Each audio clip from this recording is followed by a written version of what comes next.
Hola, buenos días. Vamos a hablar sobre una complicación que es poco común, pero como lo dice su nombre, nunca mejor puesto, es una catástrofe, es una complicación terrorífica, lo que se llama el síndrome antifosfolípido catastrófico.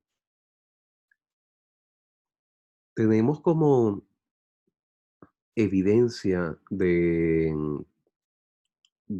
que el lupus podía hacer manifestaciones isquémicas por una observación muy temprana de Osler a principios del siglo 1900. En un paciente joven con lupus eritematoso sistémico, un chico había tenido un desayuno copioso y de repente presentó una hemiplegia y una afasia. Era la primera descripción en el cual el lupus eritematoso sistémico se relacionaba con un ictus y él no sabía muy bien por qué. Aún todavía para ese tiempo estaba muy reciente la posibilidad de que el lupus eritematoso tuviera un componente sistémico.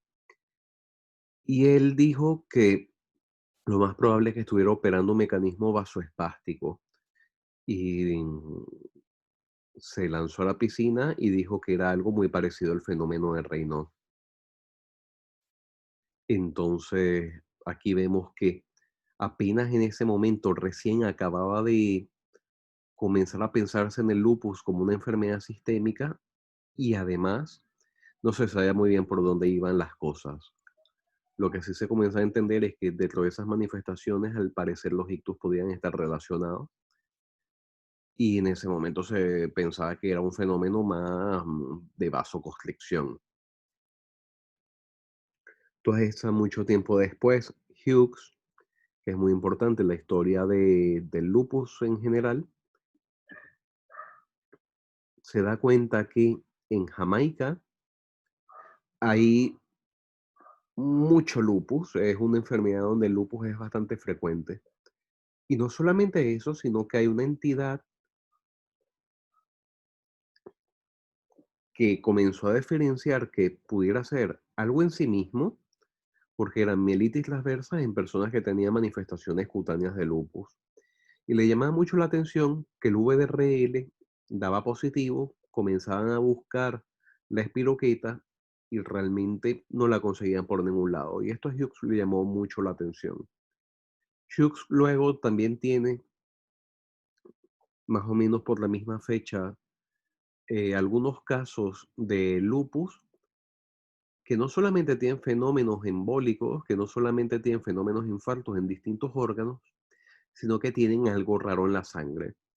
Se dan cuenta que algo pasa con la sangre de esta gente que cuando la mezclan con sangre normal, más bien son capaces de anticoagular a la sangre normal. Entonces comienza a dilucidar que algo está pasando en la sangre que debe tener alguna sustancia que parece como un anticoagulante. A todas estas comienza a tener Hughes más casos de este tipo y con su equipo en Hammersmith llegan a recopilarlos y comienzan a buscar qué pueden tener en común, porque comienzan a notar de que hay chicas jóvenes con ictus, con infarto de miocardio, con trombosis venosas, con abortos a repetición en el contexto de un lupus. Y esto les comienza a molestar bastante y comienzan a buscar qué tipo de nexo puede haber en común en presentaciones tan variopintas y tan limitantes. Hasta que por fin descubren que existe algo que se llama el anticoagulante lúpico y que existen anticuerpos anticardiolipina. Los presenta en un gran ramo de 1982 y esto queda para la posteridad como el día en el cual se presentan los resultados de un síndrome antifosfolípido. Todas estas el año siguiente lo presenta en Lancet este recopilatorio del valor de los anticuerpos anticardiolipina.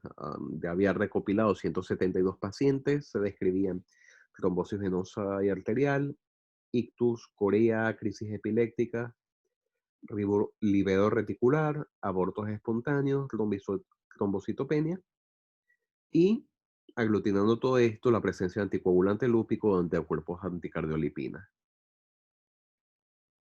Entonces nace una nueva era y nace una nueva entidad que es el síndrome antifosfolípido o síndrome de Hughes.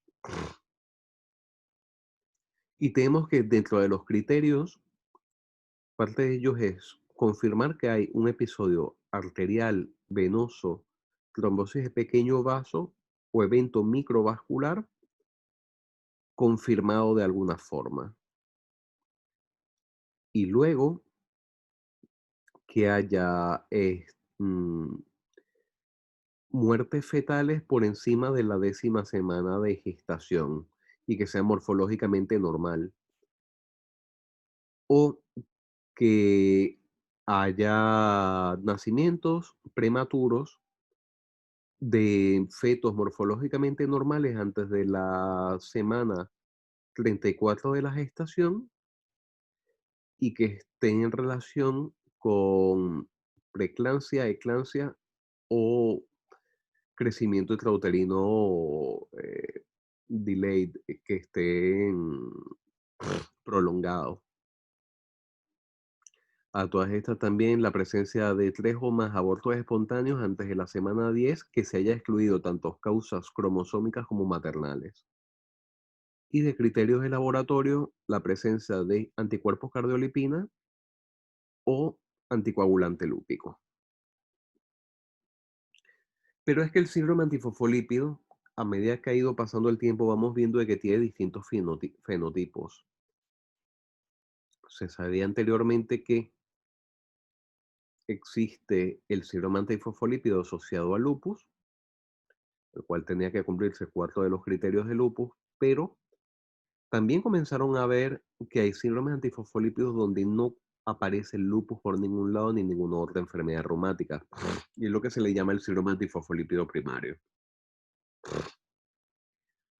Luego comenzaron a describir que puede haber síndrome antifosfolípido que tengan o 2 o 4 criterios de lupus, es decir, que tengan pocos criterios de lupus, es lo que se llama síndrome antifosfolípido lupus-like.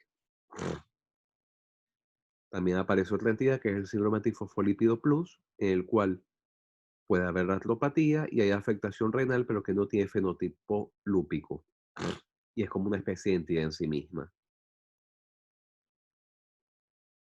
También sabemos que existe el síndrome antifosfolípido secundario y que no solamente es secundario al lupus, sino al Sjögren, está también secundario a la arteritis nodosa, a la arteritis de célula gigante, al BC del Takayasu o puede ser medicamentoso. Existe también el SAF seronegativo, el síndrome antifosfolípido en el cual no hay ningún tipo de anticuerpos, es algo factible esta posibilidad. Y luego existe una cosa muy temida que se llama el síndrome antifosfolípido catastrófico. Hablando un poco sobre el síndrome antifosfolípido seronegativo, se ha visto que em, cuando existen casos negativos es bueno hacer determinaciones IgM y IgA. Puede ser que sean negativos en algunos casos, es raro, pero puede ocurrir. A veces todo es negativo menos el VDRL, entonces el VDRL puede ser algo subrogado que nos oriente. Es muy probable que en casos negativos sea en situación aguda por consumo. Conviene esperar un poco de tiempo a ver si aparecen estos anticuerpos. Y hay que pedir siempre anticoagulante y anticuerpos. Alguno podría resultar potencialmente negativo. No tiene sentido descartarlo solamente con una de las pruebas. Hay que pedirlo todo como tal. Existen también otros anticuerpos antifosfolípidos, como el antifosfatidilcerina o el fosfatidilhitalonaminas. No se piden de rutina, son más de uso de laboratorio, pero que pueden estar positivos en casos de lo que salgan negativos y que se esté buscando. Y hay que recordar que hay cuadros idénticos que tienen que ver con el activador tisular del plasminógeno y que te remeda una enfermedad sumamente parecida. Entonces aquí tenemos a Acherson, que fue el que describió esta enfermedad. En 1992, él falleció hace relativamente poco y Ricard Cervera, que trabaja en Cataluña y es una entidad en esta patología.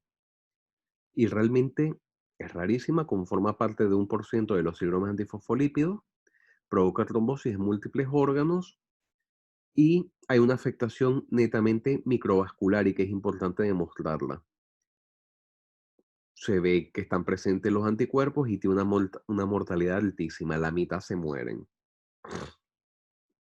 Hay un registro en el cual todo caso europeo que aparezca de síndrome antifosfolípido catastrófico invitan a que se introduzca aquí. Lo lleva Ricard Cervera, entre otras personas que son entidades en el tema. Afecta, como en el lupus, mujeres de 40 años. El 60% es en contexto de un SAF primario. O sea, la mayoría de los casos no hay una afectación sistémica por alguna otra patología. El 30% son en contexto de lupus eritematoso sistémico. 4% en el contexto de presentaciones lupus light, es decir, lupus incompletos. Y 6% en contexto de otras patologías reumáticas. Pero sobre todo recordar de que lo habitual es que aparezca no acompañado de alguna otra patología reumática.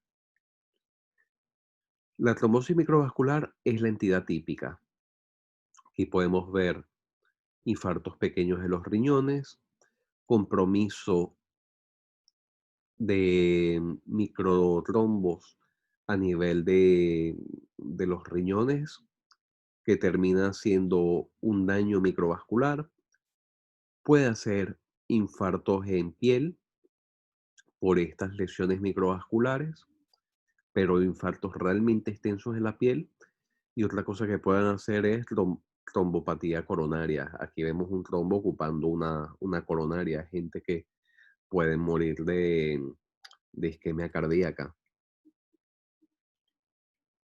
y que están dentro del paquete de estas entidades microvasculares, como puede ser la sepsis cuando se produce una CID, en las neoplasias cuando se produce una CID también, en la hipertensión maligna, en la preeclampsia, en la púrpura trombocitopénica trombótica, en daño microangiopático relacionado con medicamentos y en la trombocitopenia inducida por heparina. Solo que valga acotar de que esto puntúa dentro de las más mortales de estas entidades.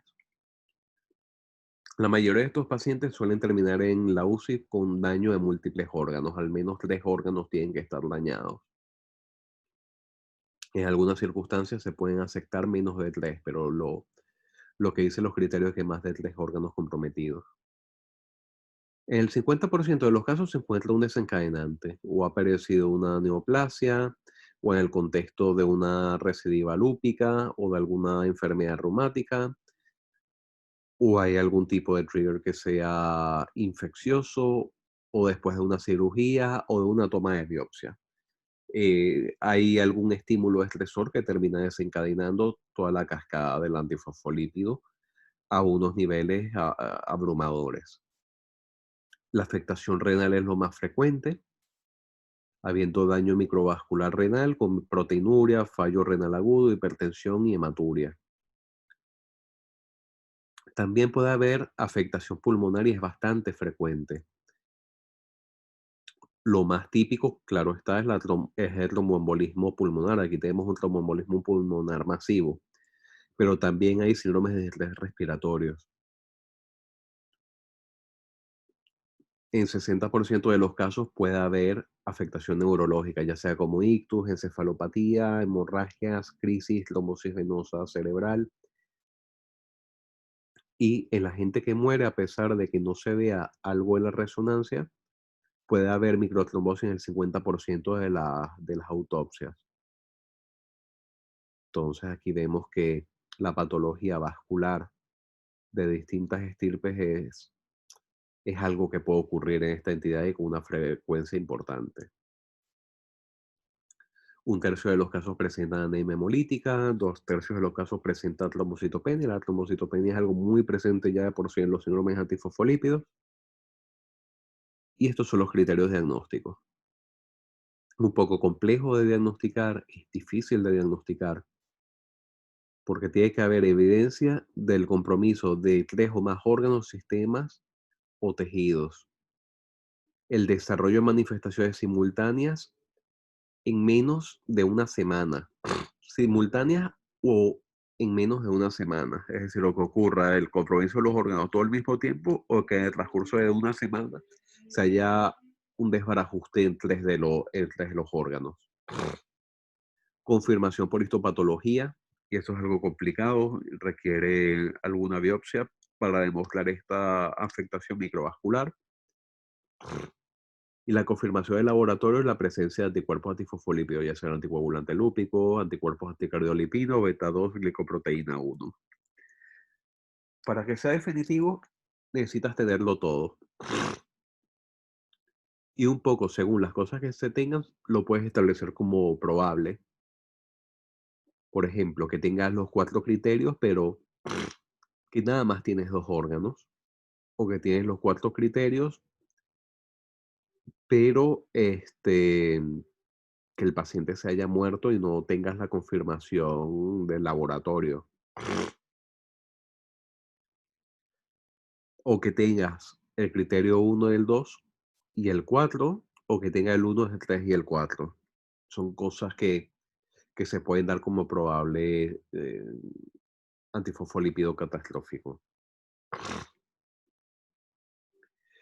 Entonces, tenemos que es un diagnóstico diferencial y hay que descartar otras cosas. Hay que descartar la púrpura de Geno Challenge, la púrpura trombocitopénica trombótica, el HELP, la hipertensión maligna.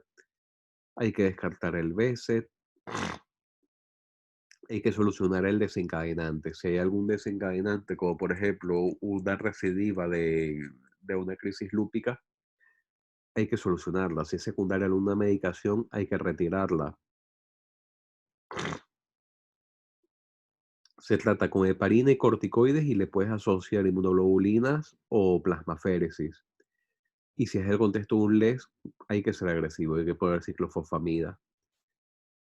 Y en la literatura están descritos casos refractarios en los cuales se ha podido utilizar rituximab y eculizumab con éxito. Entonces es una enfermedad que hay que tener en cuenta, hay que tener una alta sospecha y que es mortal si no se hace nada. Bueno, sin más que agregar, muchas gracias.